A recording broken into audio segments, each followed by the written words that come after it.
সচিবালয়ে গাড়ি ভাঙচুর, পুলিশ সদস্যকে মারধর। সচিবালয়ের সামনে আওয়ামী মবের সহিংস উস্কানি, সংঘর্ষে আহত 91। লুটেরার মানসিকতা নিয়ে রাজনীতিতে আসবেন না বললেন শফিকুর রহমান। এবং সর্বশেষ জানাবো, একই ব্যক্তি প্রধানমন্ত্রী ও দলীয় প্রধান হওয়ার পক্ষে বিএনপি। এতক্ষণ শুনছিলেন সংবাদ শিরোনাম, এবার বিস্তারিত। সচিবালয়ে গাড়ি ভাঙচুর, পুলিশ সদস্যকে মারধর। রাজধানীর সচিবালয়ে আন্দোলনরত শিক্ষার্থীরা গেট ভেঙে ভেতরে ঢুকে পড়েন। পরিস্থিতি নিয়ন্ত্রণে পুলিশ সাউন্ড গ্রেনেড এবং টিয়ার শেল ছোড়ে বিকাল 3:30টার দিকে মিছিল সহকারে সচিবালয়ের 1 নম্বর গেট ভেঙে শিক্ষার্থীরা ভেতরে প্রবেশ করেন।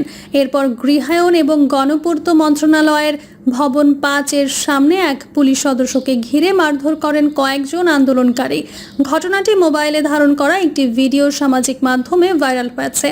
এই সময় সচিবালয়ে বেশ কয়েকটি সরকারি গাড়ির কাজ ভাঙচুর করা হয়। পরে পুলিশ লাঠিচার্জ করে শিক্ষার্থীদের ছত্রভঙ্গ করে দেয়। ভিডিও নিয়ে সামাজিক মাধ্যমে নানা প্রতিক্রিয়া দেখা দিয়েছে। গণতান্ত্রিক ছাত্র সংসদের ঢাবি শাখার সভাপতি আব্দুল কাদের একটি পোস্টে প্রশ্ন তোলেন, এরা কারা, কি চায়? আর আজ সকাল থেকে কিছু মানুষ অনলাইনে যেভাবে উস্কানি দিচ্ছেন, তার উদ্দেশ্যই বা কী? পুলিশ জানিয়েছে পরিস্থিতি এখন নিয়ন্ত্রণে রয়েছে, তবে ঘটনার তদন্ত চলছে। সচিবালয়ের সামনে আওয়ামী মবের সহিংস উস্কানি, সংঘর্ষে আহত 91।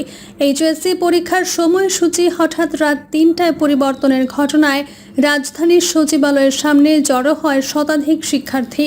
শান্তিপূর্ণ কর্মসূচি দিয়ে শুরু হলেও সময় গড়াতেই সেখানে সৃষ্টি হয় উত্তেজনা।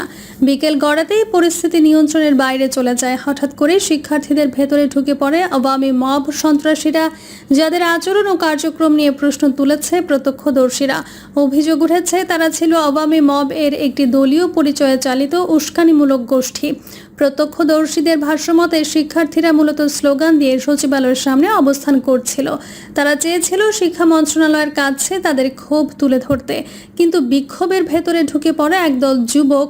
তাদের কেউ কেউ মুখ ঢেকে, কেউ দলীয় সাংগঠনিক ঢঙে চিৎকার করে পুলিশের সঙ্গে সংঘাতে উস্কে দেয়। পুলিশের ওপর ইট পাটকেল নিক্ষেপ করে, সচিবালয়ের গেট ভাঙচুর চালায়। আর ঠিক তখনই শুরু হয় পুলিশের লাঠিচার্জ, টিয়ার শেল। এই সংঘর্ষে অন্তত 91 জন শিক্ষার্থী আহত হয়েছেন বলে নিশ্চিত করেছে ঢাকা মেডিকেল কলেজ হাসপাতাল।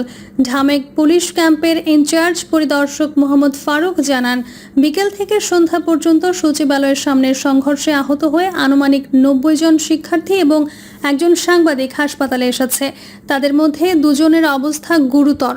সামাজিক যোগাযোগ মাধ্যমে ছড়িয়ে পড়া ভিডিও ফুটেজে দেখা গেছে শিক্ষার্থীদের ব্যানারের আড়ালে থেকে কিছু ব্যক্তি সংঘাতকে উস্কে দিচ্ছে। তারা বারবার শিক্ষার্থীদের উত্তেজিত করছে, পুলিশের সঙ্গে সংঘর্ষে প্ররোচনা দিচ্ছে। কেউ কেউ মুখে গামছা বেঁধেছিল, কেউ আবার নির্দিষ্ট নির্দেশনায় শিক্ষার্থীদের সামনের দিকে ঠেলে দিচ্ছিল। এসব ঘটনায় আন্দোলনের স্বতঃস্ফূর্ততা নিয়ে প্রশ্ন তুলেছেন বিশ্লেষকরা। সরকার পক্ষ থেকে এই ঘটনায় এখন পর্যন্ত কোনো মন্তব্য পাওয়া যায়নি। তবে সচিবালয়ের মতো স্পর্শকাতর এলাকায় এই ধরনের সহিংসতা এবং আওয়ামী মব সন্দেহে কিছু পরিচিত মুখের উপস্থিতি আন্দোলনের পেছনে রাজনৈতিক ছায়া খুঁজে পাওয়ার দাবি জোরালো করেছে। ঘটনার তদন্ত এবং রাজনৈতিক যোগসূত্র নিয়ে এখনও কোনো স্বাধীন তদন্ত কমিটি গঠন করা হয়নি। তবে বিক্ষোভ দমনে ব্যবহৃত অতিরিক্ত বল প্রয়োগ এবং অজ্ঞাতনামা উস্কানিদাতাদের নিয়ে সামাজিক উদ্বেগ বাড়ছে। লুটেরার মানসিকতা নিয়ে রাজনীতিতে আসবেন না বললেন শফিকুর রহমান। বাংলাদেশ জামায়াতে ইসলামীর আমির ডক্টর শফিকুর রহমান বলেছেন, ভিক্ষুক ও লুটেরার মন মানসিকতা নিয়ে রাজনীতির মাঠে আসবেন না। চোরের মানসিকতা নিয়ে রাজনীতি করার দরকার নেই। জনকল্যাণের মানসিকতা নিয়ে রাজপথের রাজনীতিতে আসুন।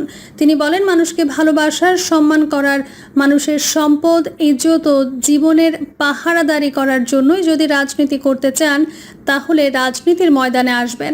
যারা এটা পারবেন না, তাদের রাজনীতি না করাই জনগণের জন্য মঙ্গল। এই জামায়াত নেতা আরও বলেন, যারা মানুষের পকেট থেকে টাকা চুরি করে, লুণ্ঠন করে দেশে বিদেশে সম্পদের পাহাড় যারা গড়ে তুলবেন, বলেন, তাদের আমি অনুরোধ করব, এর চেয়ে ভিক্ষা অনেক ভালো সেটা করুন। এইভাবে মানুষের পকেট কাটবেন না, চাঁদাবাজি করবেন না। চাঁদাবাজি জঘন্য অপরাধ। দেশ যেভাবে চলছে তাতে জনগণ সন্তুষ্ট নয় দাবি করে জামায়াতে ইসলামের আমির বলেন, দেশটা যেভাবে চলে এসেছে এর ওপর বাংলাদেশের আপামর জনগণ সন্তুষ্ট নয়, ক্ষুব্ধ, অসন্তুষ্ট। এই ক্ষোভের আগুন মেটানো আল্লাহর পক্ষেই সম্ভব, কিন্তু জমিনে আমাদের চেষ্টা করতে হবে। সেই চেষ্টার গুরুত্বপূর্ণ একটি ছিল 19 জুলাইয়ের জাতীয় সমাবেশ। তিনি বলেন, স্বাধীনতার 54 বছর পালাক্রমে আমরা অনেককে দেশ শাসন করতে দেখেছি। তারা তাদের যোগ্যতা অনুযায়ী সর্বোচ্চ চেষ্টা করেছে, কিন্তু তাদের চেষ্টার সাক্ষী এদেশের 18 কোটি মানুষ। তারা ভালো করলেও সেটার সাক্ষী, মন্দ করলেও সেটার সাক্ষী। শফিকুর রহমান বলেন, এমন একটা বাংলাদেশ চাই যে দেশে আমরা নিজেরা চাঁদাবাজি করব না এবং কাউকে চাঁদাবাজি করতে দেব না, যে বাংলাদেশে কেউ ঘুষ নেবে না, ঘুষের জন্য যে হাত বাড়াবে তার হাত অবশ করে দেওয়া হবে। এই বাংলাদেশটাই চাই। তিনি আরও বলেন, জাতীয় বিশ্ববাসীকে সাক্ষী রেখে আমি বলতে চাই, জামায়াত ইসলামী থেকে আগামী দিনে মহান মাবুদের ইচ্ছায় আপনাদের ভালোবাসা ও সমর্থনে যারা সংসদ সদস্য নির্বাচিত হবেন, যদি সরকার গঠনের সুযোগ পায়, আল্লাহ ভালো জানেন, তাহলে যারা মন্ত্রী হবেন আগামী দিনে আমাদের সংগঠনের কেউ সরকারি কোনো প্লট নেবে না, বিনা ট্যাক্সের গাড়িতে চড়বে না, এক দেশে দুই আইন চলবে না জানিয়ে শফিকুর রহমান বলেন, আগে ঘর সামলাই, তারপর বাহিরেও সামলাবো ইনশাল্লাহ। এক দেশে দুই আইন চলবে না। আমরা যখন নেব না, কাউকে নিতেও দেব না।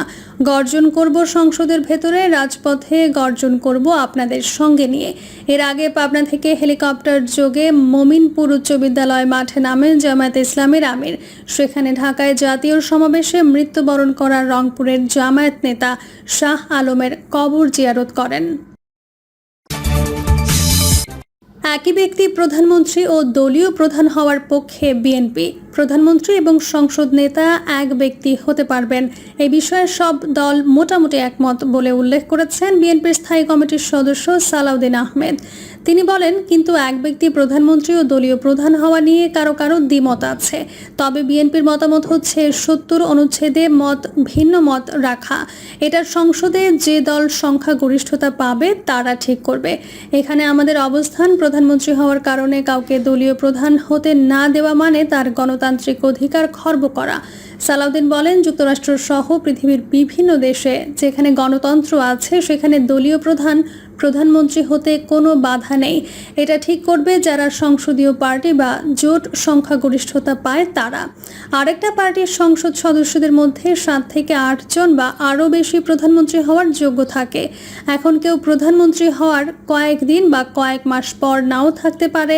সেক্ষেত্রে তিনি দলীয় প্রধান থেকে গেলেন, আরেকজন প্রধানমন্ত্রী হতে পারেন। সুতরাং এখানে বাধ্যবাধকতা না থাকাই ভালো। তিনি বলেন, তত্ত্বাবধায়ক সরকারের প্রধান উপদেষ্টা বাছাইয়ে 5 সদস্যের সার্চ কমিটির প্রস্তাব এসেছে।